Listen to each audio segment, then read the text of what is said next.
"I've been unhappy for years," Daniel began, smiling faintly as he stood before our gathered friends and family. "I want a divorce." The clinking of his champagne glass still echoed in the air as his words landed like a grenade in the middle of our 25th anniversary celebration.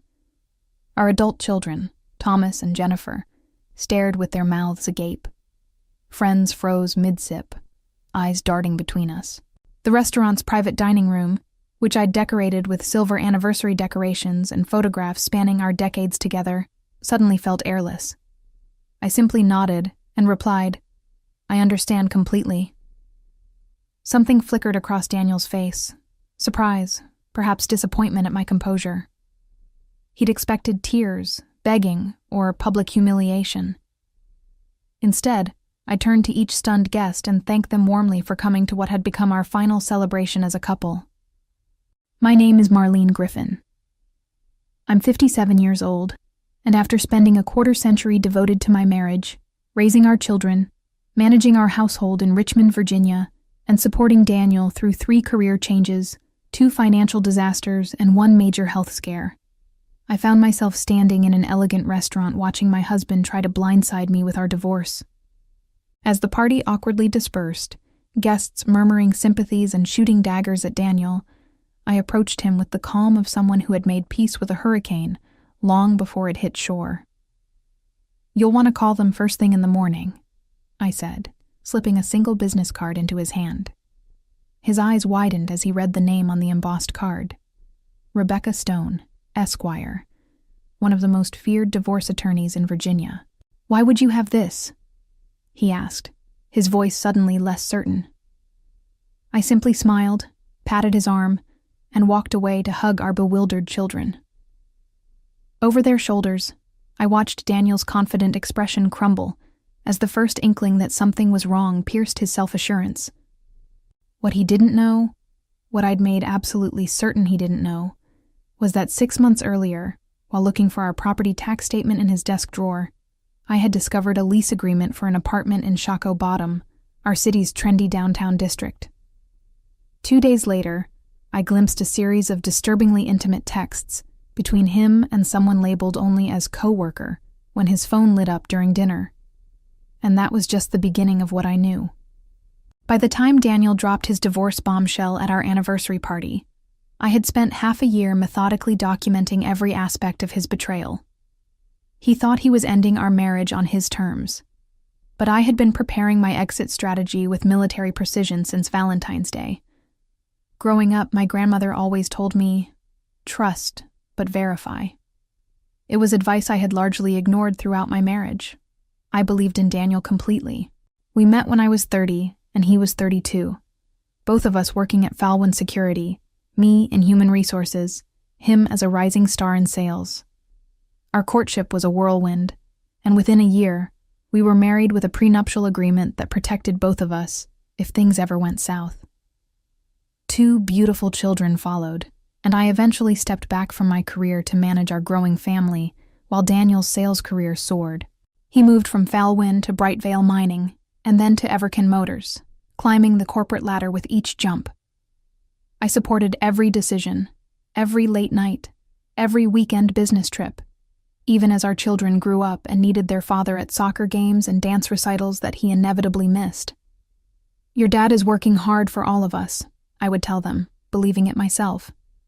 And he did provide well.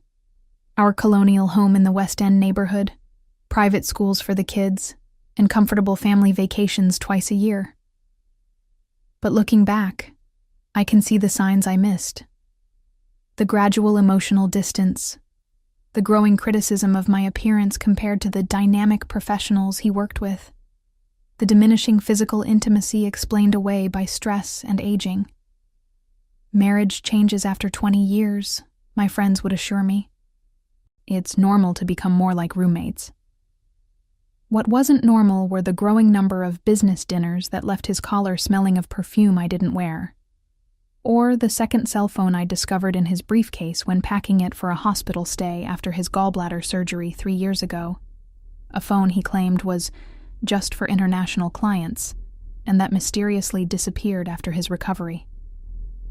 I convinced myself these were misunderstandings. The alternative was too painful to consider. Until Valentine's Day this year. Daniel had forgotten the holiday entirely.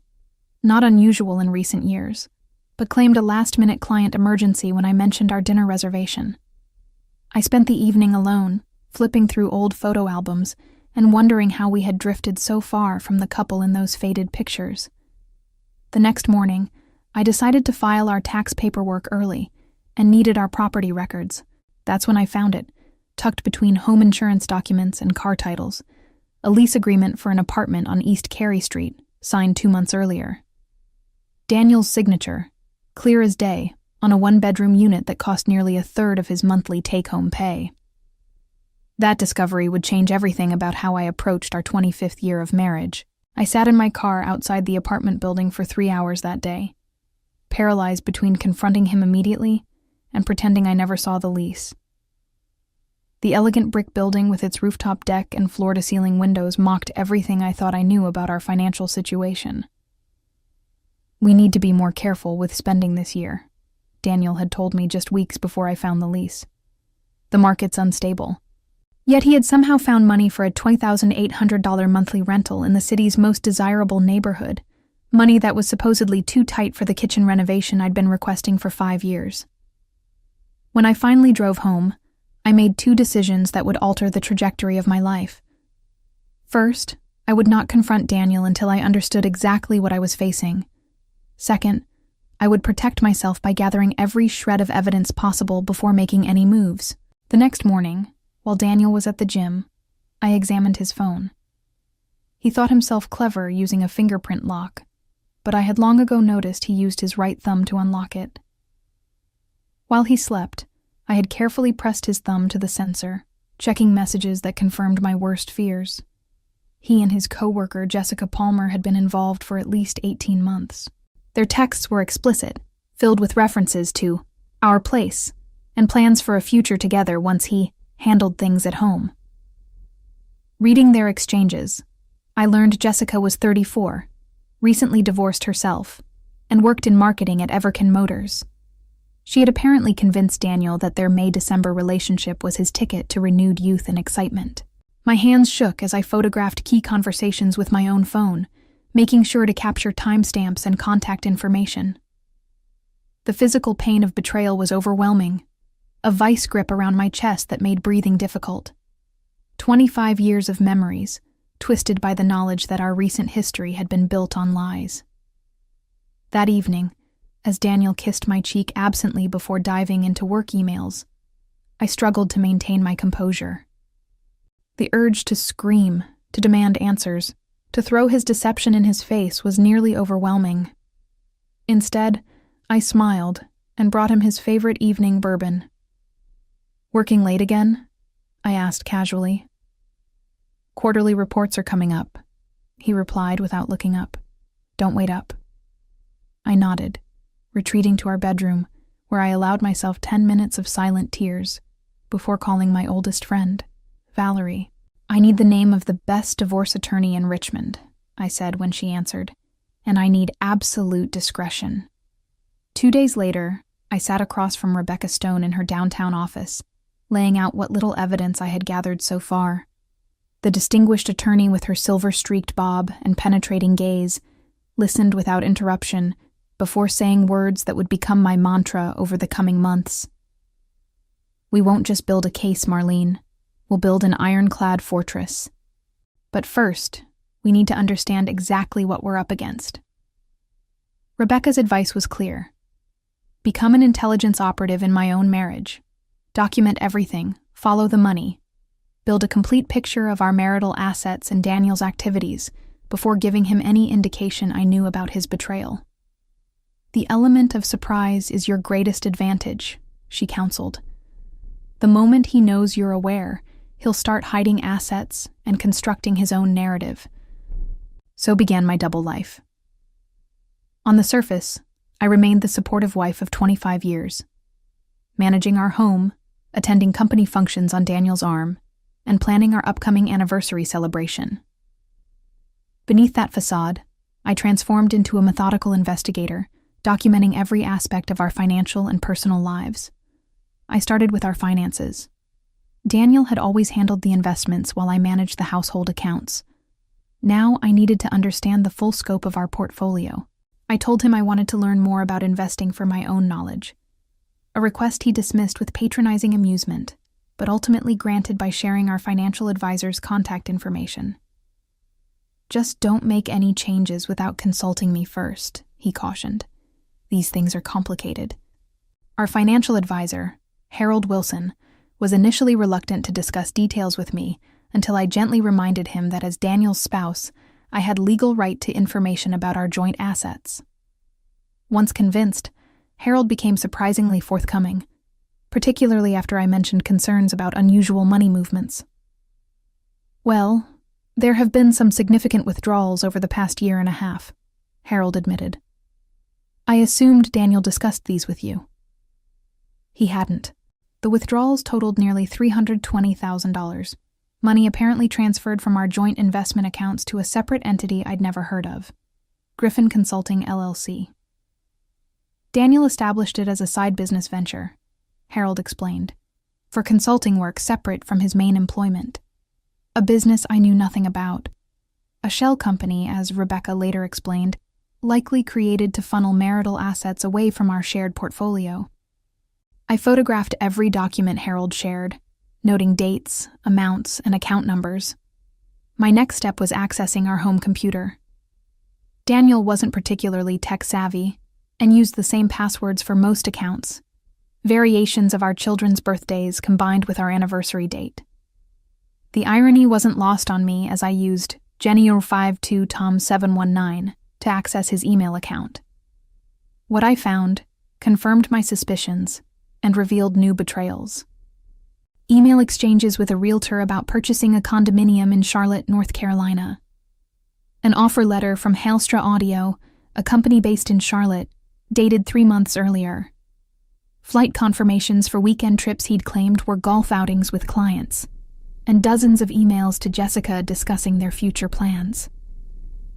"Once the anniversary party is behind us, I'll handle the divorce quickly," he wrote in one message. "Marlene will be devastated, but she'll get over it. The timing works perfectly with the Charlotte move."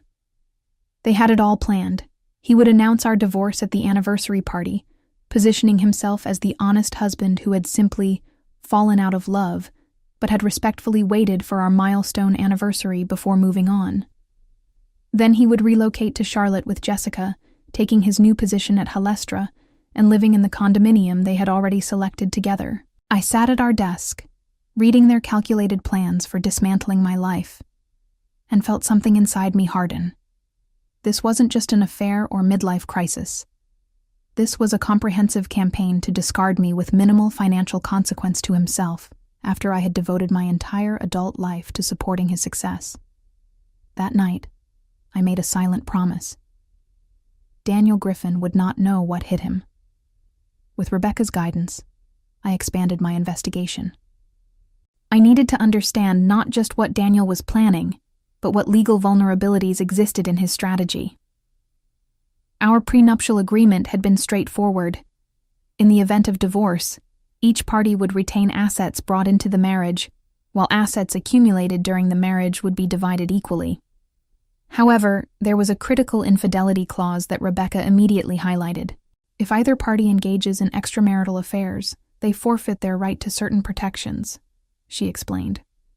Most importantly, the injured spouse is entitled to a significantly larger percentage of marital assets acquired during the years of infidelity.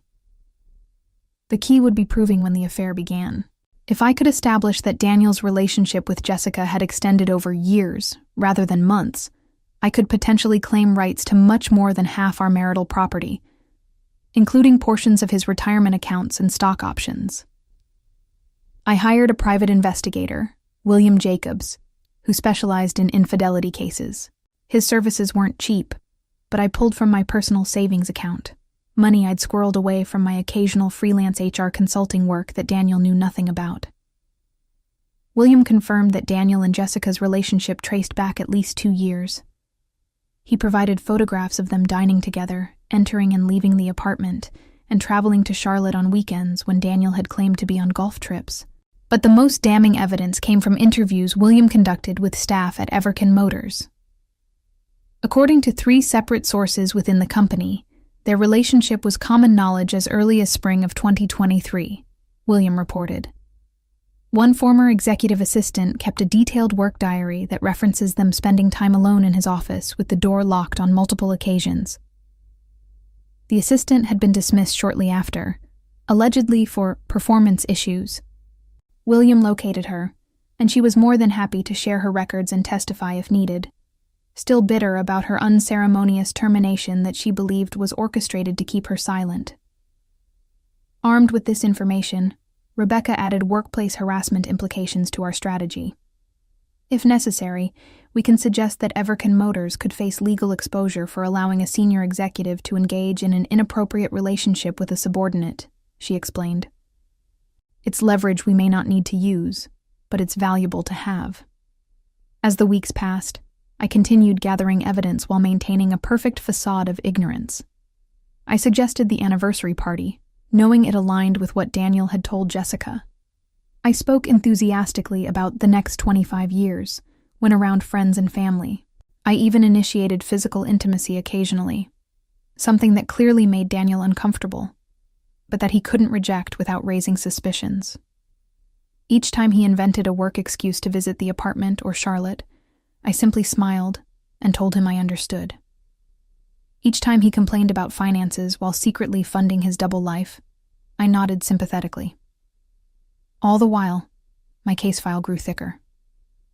3 weeks before our anniversary, I made a crucial discovery. While backing up family photos to our cloud storage, I found a folder Daniel had apparently created by mistake in our shared account. It contained explicit photographs of him and Jessica together in the apartment, images dated consistently over the past 2 years. I immediately forwarded them to Rebecca and William, who confirmed they provided clear visual proof of the timeline of infidelity. The final piece clicked into place. "We're ready," Rebecca told me during our last meeting before the anniversary party. "The moment he makes his move, we'll respond with overwhelming force. He won't know what hit him." I left her office feeling strangely calm. After months of investigation, documentation, and strategic planning, there was nothing left to do but wait for Daniel to spring his trap, unaware that he was walking straight into mine. The anniversary party was my masterpiece of deception. I selected the Jefferson Hotel's grand ballroom, arranged for a string quartet, and designed a sophisticated evening celebrating a lifetime of partnership. The invitations, ivory cardstock with silver embossing, went to 60 of our closest friends and family members. I watched Daniel's face as I showed him the final guest list. "This seems excessive," he remarked, clearly discomforted by the scale of a celebration he knew would end in devastation. 25 years deserve something special," I replied innocently. "Don't worry about the cost. I've been saving for this." The evening arrived, and I wore a silver gown that had taken 3 fittings to perfect. Daniel seemed increasingly agitated as guests arrived, each congratulating us on reaching such a significant milestone. Our children had flown in, Thomas from Seattle, Jennifer from Boston, and both gave touching toasts about growing up watching their parents' loving partnership. "You've shown us what commitment really means," Jennifer said, raising her glass while Daniel shifted uncomfortably beside me. Throughout dinner, I noticed Daniel checking his watch, his face growing more resolved with each passing hour. I knew he was following the timeline he'd discussed with Jessica, make the announcement after dinner but before dessert, allowing for a dignified exit while guests were still present to support Marlene. When he finally stood and clinked his glass, a hush fell over the room. I watched his practiced smile, the rehearsed casualness in his posture, and thought about how many times he must have envisioned this moment, his declaration of independence, his new beginning at my expense. "I have something important to say," he began, his voice steady. "After much reflection, I want to be honest with everyone here tonight." He paused, scanning the room before continuing. "I've been unhappy for years," he said, the practiced line falling flat in the elegant ballroom. I want a divorce. The collective gasp was audible. Jennifer dropped her champagne glass, shattering it on the hardwood floor. Thomas half rose from his chair, confusion and anger battling on his face. Our friends stared in disbelief. But I was ready. I had rehearsed this moment just as carefully as Daniel had. I simply nodded and replied, "I understand completely." The confusion on his face was worth every moment of the past 6 months' deception. He had expected tears, pleading, perhaps even a scene. Instead, he got calm acceptance that clearly disrupted his narrative of being the reasonable party bringing an overdue end to an unhappy marriage. "I think we should thank everyone for coming," I continued smoothly, standing to address our shocked guests. "This has been a wonderful celebration of the past, even as we move toward different futures." One by one, I hugged each departing guest, accepting their whispered condolences and confused support with gracious smiles. Daniel stood awkwardly by the gift table, looking increasingly uncertain as his dramatic moment fizzled into uncomfortable social navigation. When the last guest had gone, save for our children who waited tearfully by the door, I approached Daniel with practiced composure. "You'll want to call them first thing in the morning," I said, slipping Rebecca's business card into his hand. He stared at the card, recognition dawning slowly. "Rebecca Stone? The divorce attorney?" "Yes," I confirmed. "She's quite selective about her clients, but she made an exception for me. 6 months ago." The blood drained from his face as comprehension set in. 6 months? "Don't worry about coming home tonight," I continued pleasantly. "I had the locks changed this afternoon. Your essentials are packed in a suitcase at the coat check. I believe you have somewhere else to stay, don't you?" As he stood frozen in shock, I turned to our children, linking my arms through theirs. "Let's go have that cake at home. I think we've had enough celebration for one evening." Daniel's lawyer called at 7:13 a.m. the following morning. I was already awake, having slept better than I had in months.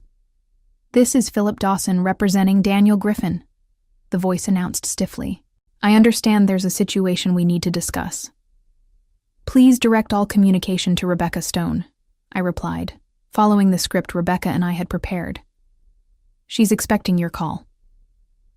By 9 a.m., Rebecca called to report that Daniel was attempting damage control by offering a quick, generous settlement, a clear indication he hadn't yet grasped the extent of my preparation.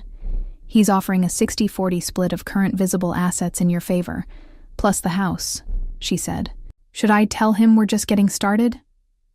"Absolutely."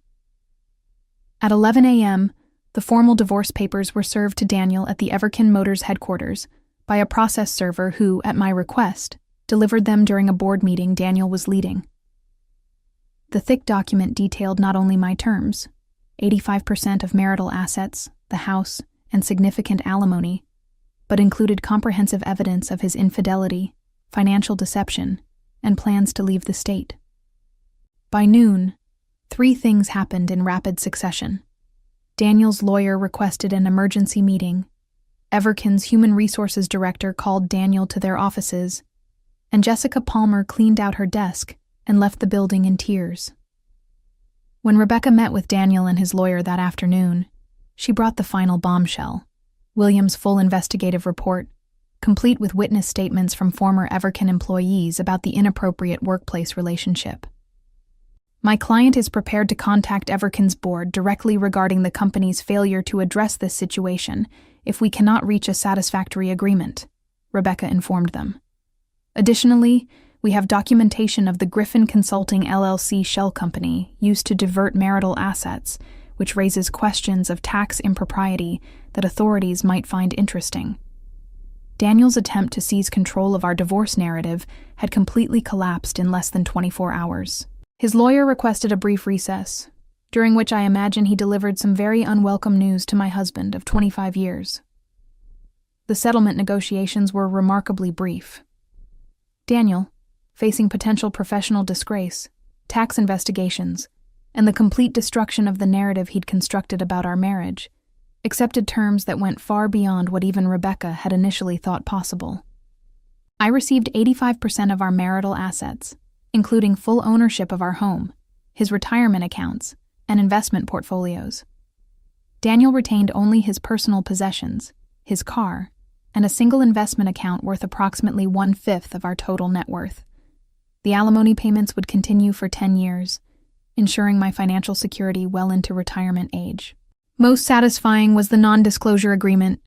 Daniel would never publicly discuss the circumstances of our divorce, effectively preventing him from spinning a sympathetic narrative about our separation. In exchange, I agreed not to contact Everkin's board directly about his relationship with Jessica, though I made no promises about what information might find its way to them through other channels.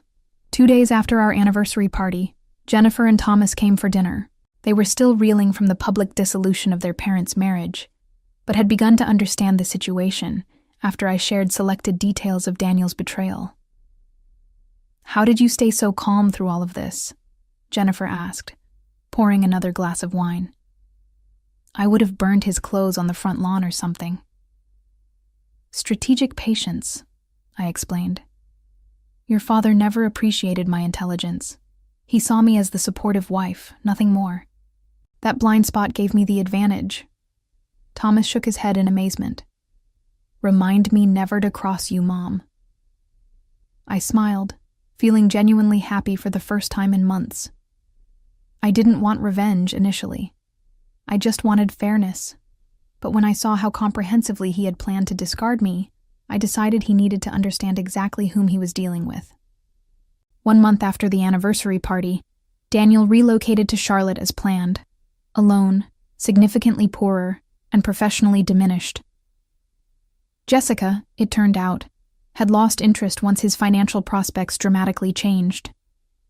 The condominium they had selected together was now beyond his means, and Halestra Audio had rescinded their offer upon learning of the circumstances of his departure from Everkin.